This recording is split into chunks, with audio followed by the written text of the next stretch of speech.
پاکستان کا مطلب کیا، لا الہ الا السلام علیکم ناظرین کرام، امن آفیت اور دین و دنیا میں ترقی اور کامیابی کی بہت سی دعاؤں کے ساتھ میں ہوں آپ کا میزبان یوسف سراج۔ پروگرام ہے پیغام پاکستان۔ ناظرین، اس صدی کا سب سے بڑا واقعہ ہم نے اپنی آنکھوں سے ظہور ہوتے ہوئے دیکھ لیا۔ میں تھوڑی سی تفصیل عرض کرنا چاہتا ہوں۔ آپ سب نے وہ حالات اور واقعات دیکھے ہیں جس کا عنوان اسرائیل اور ایران کی جنگ تھا۔ ناظرین، کچھ عرصہ پہلے ہم یہ سنتے تھے، ہمارے دانشور لکھتے تھے، ہمیں بتاتے تھے، اور اسرائیل نے ایک پروپیگنڈا کر رکھا تھا، پوری دنیا کی آنکھوں میں گویا کہ دھول جھونک رکھی تھی اور یہ غلط فہمی پیدا کر رکھی تھی کہ وہ آئی ٹی میں اس قدر سپیریئر ہے اور اس کا آئرن ڈوم اس قدر ناقابل تسخیر دفاعی حصار ہے، اور اس کی جو سپیس ہے، ایئر سپیس ہے، اس کی وائلیشن نہیں کی جا سکتی، کوئی پرندہ پر نہیں مار سکتا۔ بہت سے لوگ ہمارے اپنے اندر سے جو مسلمان بھی تھے، ہمارے دانشور تھے، کالمسٹ تھے، تجزیہ نگار تھے، تبصرہ نگار تھے، وہ انہوں نے ایک ہوا بنا رکھا تھا کہ اسرائیل کو شکست نہیں دی جا سکتی۔ اس کی ٹیکنالوجی، اس کی آئی ٹی، اس کی معیشت، اس کا دفاعی حصار، اور اس کی آڑ میں مسلمانوں کو بلیم کیا جاتا تھا کہ تم ہو کیا چیز، تم کر کیا سکتے ہو۔ اور اس سب کی آڑ میں جو درد اور دکھ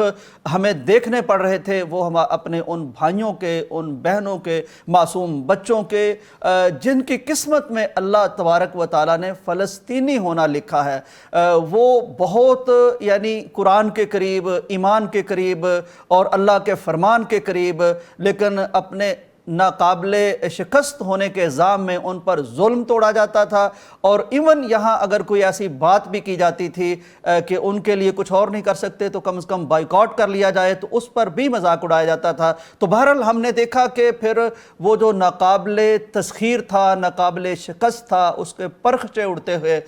وہ ہم نے بھی دیکھے، مغربی میڈیا نے بھی دیکھے، وہ ایک متھ ٹوٹی، اور اللہ تبارک و تعالیٰ نے ان سارے سینوں کو ٹھنڈا کیا، ان آنکھوں کو ٹھنڈا کیا جو اس ظالم سفاک کو بھی اس کیفیت میں دیکھنا چاہتے تھے جس میں ایک عرصے سے اپنے بہن بھائیوں کو دیکھتے تھے۔ دراصل شاید جب اسرائیل نے حملہ کیا ایران پر تو اس کے دو چار اندازے ایسے تھے جنہوں نے اس کو مجبور کیا کہ وہ اس ملک پر پل پڑے۔ ایک تو وہ نعرہ لے کے آیا تھا رجیم چینج کا، اس کا اندازہ یہ تھا کہ جب ہم یک بارگی ان کی صف اول کی ایک قیادت کو قتل کر دیں گے اپنے جاسوسوں کے ذریعے سے، اور پھر وہ اس قدر یعنی پجمردہ ہو جائیں گے، پامال ہو جائیں گے، موریل ان کا اتنا ڈاؤن ہو جائے گا کہ اس کے بعد ہم جس طرح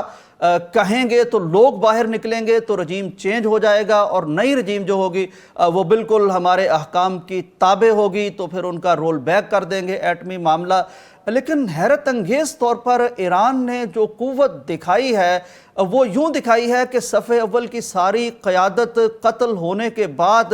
انہوں نے کچھ 48 گھنٹے لیے ہیں جن میں جاسوسی کے سارے نیٹ ورک کو پکڑا ہے، اور پکڑنے کے بعد اپنا وہ ری انفورسمنٹ کی ہے اپنی قیادت کی، اور اس کے بعد جب انہوں نے شروع کیا ہے جوابی حملہ تو گویا کہ پہلا پلان جو تھا اسرائیل کا وہ ناکام ہو گیا۔ میں یعنی یہاں کہنا چاہوں گا کہ جس طرح اپنے ملک کے ساتھ جڑ کے دکھایا ہے ایرانی قوم نے، اور جس قدر مزاحمت، ریزسٹنس دکھائی ہے انہوں نے، وہ شاید اسرائیل کے لیے بھی ایک اچنبے کی بات تھی، ایک انوکھی بات تھی۔ بہرحال اس کے بعد جو متھ ٹوٹی ہے یعنی اسرائیل کی فضاؤں میں، آئرن ڈوم تو گویا کہ کچھ وقت گزرنے کے بعد یوں لگتا تھا جیسے وہ کھو بیٹھا ہے اپنی کوئی بصیرت، آہنی بصیرت کھو بیٹھا ہے، اپنی وزڈم اگر کوئی اس کی سینسرشپ ہوتی ہے، سینسر ہوتے ہیں تو وہ کھو بیٹھا تھا۔ تو پھر اس کے بعد جو صورتحال نظر آئی وہ یعنی ہم دیکھتے رہے کہ میزائل جا رہے ہیں، اور میزائل نہ صرف یہ کہ کراس کر گئے یعنی وہ حدود کراس کر گئے، بلکہ وہ ہدف پر جا کے لگتے رہے، اور جس طرح کے ہدف انہوں نے ٹارگٹ کیے ہیں وہ بھی ایک ہسٹری ہے، ایک تاریخ ہے۔ یعنی آپ اندازہ کیجئے کہ میں خود دیکھ رہا تھا